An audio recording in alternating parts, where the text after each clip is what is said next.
POCSO case പ്രതിക്ക് 4 വർഷം കഠിന തടവും പിഴയും വിധിച്ചു. NABL അക്രഡിറ്റഡ് ലാബുകളുമായി സഹകരിച്ച് പ്രീമിയം ഹെൽത്ത് ചെക്കപ്പുകൾ അഫോർഡബിൾ നിരക്കിൽ ലഭ്യമാക്കുന്നു. കൂടാതെ ടെലിമെഡിസിൻ സൗകര്യവും. MHL smart labs.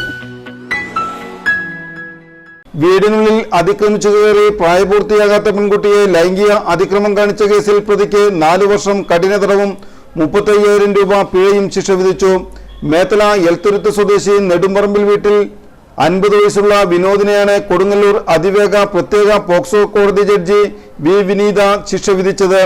2024 മാർച്ച് മാസത്തിലാണ് കേസിനാസ്പദമായ സംഭവം നടന്നത്. വീട്ടിൽ ആരുമില്ലാത്ത സമയത്ത് വീട്ടിൽ അതിക്രമിച്ചു കയറിയ പ്രതി പെൺകുട്ടിയെ ലൈംഗികമായി ഉപദ്രവിക്കുകയും മാനഹാനി വരുത്തുകയും ചെയ്യുകയായിരുന്നു.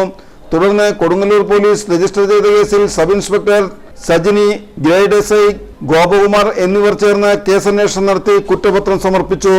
പ്രോസിക്യൂഷന് വേണ്ടി special public prosecutor KS Sulal ഹാജരായി.